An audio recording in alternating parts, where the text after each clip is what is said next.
Masa yang tergabung dalam Koalisi Rakyat Banten menggelar aksi demonstrasi di Tugu Cangkir, Kronjo, Banten sebagai bentuk penolakan terhadap proyek pembangunan Pantai Indah Kapuk II di wilayah tersebut.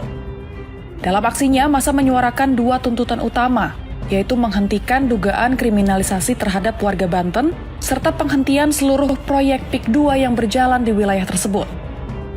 Salah satu mahasiswa Universitas Muhammadiyah Tangerang yang juga bertindak sebagai koordinator lapangan aksi menyebut pihak pengelola PIK II telah melakukan pembelian lahan milik warga secara paksa dengan harga yang dinilai tidak layak.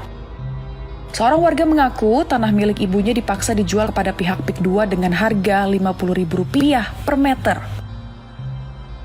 Tak hanya itu, pengerukan sungai yang dilakukan di sekitar lahan pertanian warga juga menyebabkan kerusakan pada lahan, hingga mengakibatkan kerugian sekitar Rp30 juta.